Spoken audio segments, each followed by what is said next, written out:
Everyone, అందరికీ నమస్తే.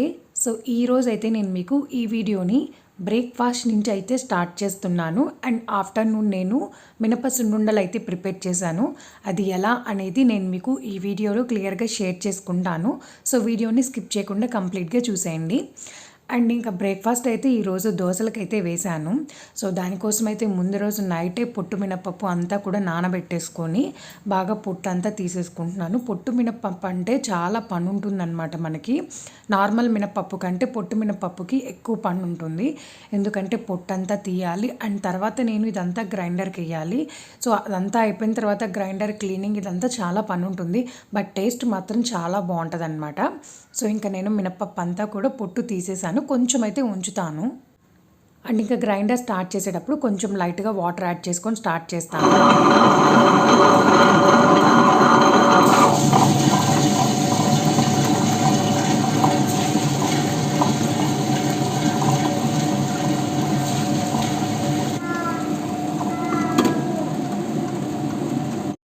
And ఇంకా ఇది next day morning chutney prepare చేసుకోవడం కోసం ఒక 2 పొడుగ్గా ఉండే పచ్చిమిరపకాయలని తీసుకోవాలి.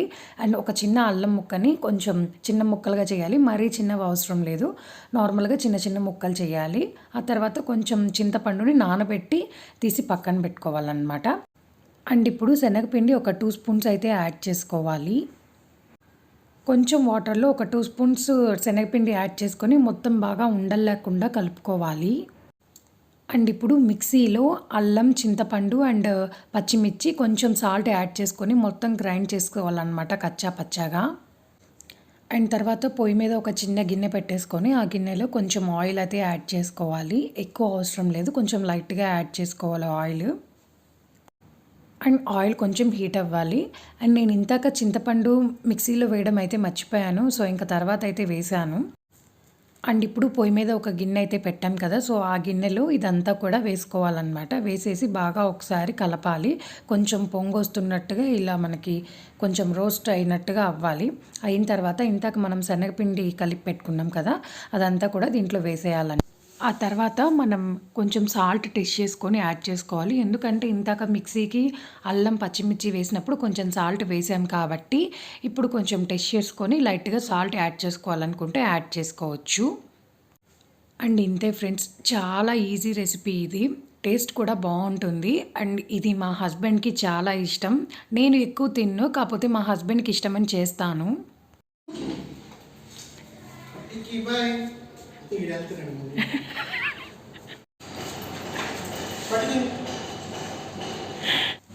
అండ్ ఇంకా బ్రేక్ఫాస్ట్ కంప్లీట్ అయిపోయిన తర్వాత మా బాబుకి ఆయిల్ పూసేసి ఇంకా పిల్లకైతే వేయాలన్నమాట.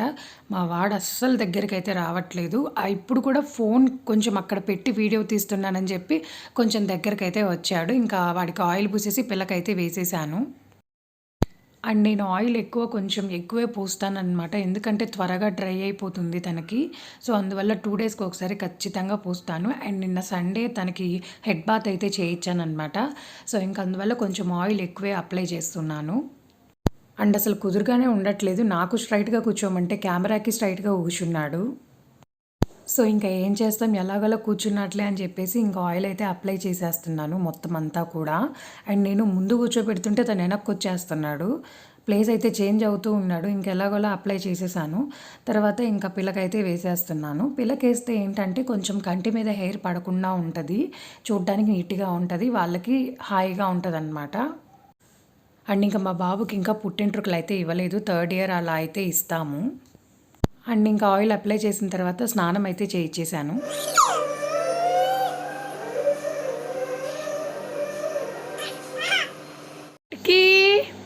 హాయ్ చెప్పు, హాయ్. అండ్ ఇంకా ఫ్రెష్గా స్నానం చేయించిన తర్వాత పడుకుంటాడు అనుకుంటాం, కానీ అస్సలు పడుకోడు అనమాట, ఆడుతూనే ఉంటాడు. ఇంకా అలానే హాల్లో నుంచి బెడ్రూమ్లో నుంచి హాల్లోకి అలా అటు ఇటు తిరుగుతూ ఆడుకుంటాడు అనమాట. ఇంకా నేను లంచ్ ప్రిపేర్ చేసుకుంటూ ఉండాలని చెప్పి ఇంకా వాడికి సాంగ్స్ పెట్టేసి టీవీ దగ్గర అయితే ఒక 10 మినిట్స్ అయితే కూర్చోబెడతాను, అంతకంటే ఎక్కువ కూర్చోబెట్టను. అండ్ ఇంకా లంచ్ అయితే కంప్లీట్ అయిపోయింది. ఇంకా ఆ తర్వాత ఇంకా టీవీ దగ్గర కూర్చొని కొంచెం క్లాత్స్ అయితే ఫోల్డ్ చేస్తూ ఉన్నాను. తను ఆడుతూ ఇంకా క్లాత్స్ అన్నీ కదిలిస్తూ ఉంటాడనమాట. అసలు మడతలు కూడా వేసుకొని ఇవ్వడు. అండ్ నేను క్లాత్స్ ఫోల్డ్ చేస్తుంటే వచ్చి నా ఒళ్ళో కూర్చోవడము, లేకపోతే గుడ్డల మీద పడుకోవడం అట్లా చేస్తున్నాడు. ఇంక అంతే అలా అలా ఫైనల్‌గా క్లాత్స్ అన్నీ ఫోల్డ్ చేసేసి ఇంకా ర్యాక్‌లో అయితే పెట్టేస్తాను. ఎప్పటికప్పుడు పెట్టుకుంటే మనకి నీట్‌గా ఉంటది. అండ్ ఇంకా మినప సున్నుండలు చేద్దామని చెప్పి కింద ఒక క్లాత్ పెట్టేసి దాని మీద రోల్ అయితే పెట్టేసి బెల్లం అయితే దంచుతున్నాననమాట. స్వీట్ ఎంత కావాలనుకుంటే అంత దంచుకోవచ్చు. అండ్ నేనైతే ఒక చిన్న బెల్లం ముక్క అంటే రౌండ్‌ది ఒక పెద్ద బెల్లం ముక్కే తీసుకున్నాను. అందులో ఎంత కావాలనుకుంటే అంత దంచుకోవచ్చు అని చెప్పి మొత్తం అయితే దంచేసాను. అండ్ ఈ రోల్ ఉండడం వల్ల నాకు చాలా అడ్వాంటేజెస్ అయితే ఉన్నాయన్నమాట. నేను తాటి కల్లకండ, బెల్లము అండ్ తెల్ల ఉల్లిపాయలు నేను రోల్‌తోనే దంచుతున్నాను. అండ్ బాగా యూజ్ అయితే అవుతుంది. నేను కష్టపడి అగ్రోమెక్‌లో తెచ్చుకున్నాను స్టీల్ ఇండస్ట్రీలో. బట్ యూజ్ అయితే బాగా అవుతుంది. అండ్ ఇంక ఇదంతా కూడా ఒక కప్‌లో అయితే పెట్టేసుకున్నాను. అండ్ ఇప్పుడు నేను గుండు మినపప్పుని ఒక కప్ అయితే తీసుకుంటున్నాను.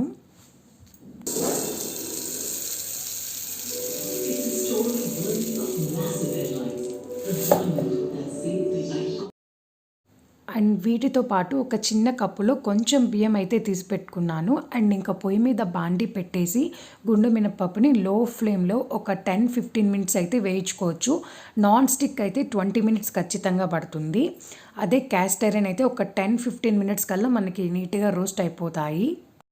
అండ్ మినప సున్నుండల టేస్ట్ ఇవి రోస్ట్ అవ్వడంలోనే ఉంటుందన్నమాట. బాగా లో ఫ్లేమ్‌లో గానీ, మీడియం ఫ్లేమ్‌లో గానీ పెట్టుకొని బాగా కలుపుకుంటూ రోస్ట్ చేసుకోవాలి. ఇలా రోస్ట్ చేయడం వల్ల ఏంటంటే అన్నీ కూడా ఈవెన్‌గా వేగుతాయి. అండ్ ఇవి వేగేటప్పుడు స్మెల్ చాలా బావుంటుంది. అండ్ ఇంక అంతా రోస్ట్ అయిపోయిన తర్వాత నీట్‌గా ఒక ప్లేట్‌లో అయితే పెట్టుకుంటున్నాను. ఇవన్నీ ప్లేట్‌లో పెట్టేసుకొని కొంచెం మనం ఈవెన్‌గా స్ప్రెడ్ చేసినట్లయితే మొత్తం కూడా చల్లారుతుంది. చల్లారిన తర్వాత ఇంక మనం మిక్సీకి వేసుకోవచ్చు. అండ్ ఇంకా చల్లారిన తర్వాత ఒక మిక్సీ తీసుకొని ఆ మిక్సీలో ఫస్ట్ మినపప్పు అంతా కూడా నేను ఒకసారి వేసుకుంటున్నాను. మిక్స్ చేసే ముందు కొంచెం బియ్యం అయితే వేసుకొని గ్రైండ్ చేసుకుంటున్నాను. ఇలా గ్రైండ్ చేసి పెట్టుకున్న పౌడర్‌ని అంటే మరీ పౌడర్ లాగా వేసుకోకూడదు. కొంచెం బరగ్గా వేసుకోండి. ఇదంతా కూడా ఒక బౌల్‌లో అయితే వేసేసుకుంటున్నాను. అండ్ నేను దీన్ని ఒక 2 కేటగిరీస్‌గా డివైడ్ చేశాననమాట ఈ పౌడర్‌ని. ఫస్ట్ కొంచెం బెల్లం అండ్ మినప్పిండి తీసుకొని మిక్సీకి అయితే వేసుకుంటున్నాను. ఇది మిక్సీకి వేసేటప్పుడు నెయ్యి కొంచెం ఎక్కువగా వేశాను. తర్వాత బెల్లం అండ్ మినప్పిండి కలిపి నెయ్యి కొంచెం తక్కువగా వేసుకొని గ్రైండ్ చేసుకున్నాను. సో, ఇప్పుడు చూడండి మిక్సీలో కొంత ఉంది అండ్ బౌల్‌లో కొంత ఉంది.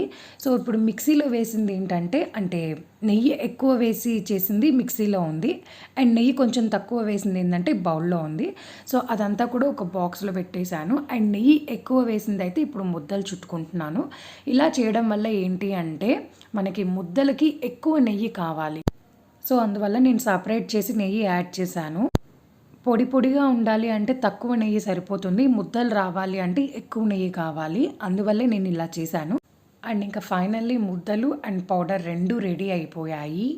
అండ్ ఇవి టేస్ట్ మాత్రం చాలా బావుంటుందనమాట. ఒకసారి ట్రై చేయండి. అండ్ మీకు నచ్చితే కమెంట్ అండ్ లైక్, షేర్ అయితే చేయండి. అండ్ ఇది హెల్త్‌కి చాలా మంచిది. సో, ఇంతే ఫ్రెండ్స్. ఇంకా బుజ్జిబాబు అయితే నిద్రపోయి ఇప్పుడే లేచాడు. అండ్ నా వీడియో మీకు నచ్చినట్టయితే ప్లీజ్ దయచేసి లైక్, షేర్ అండ్ సబ్స్క్రైబ్ అయితే చేయండి. Thank you for watching. Bye bye.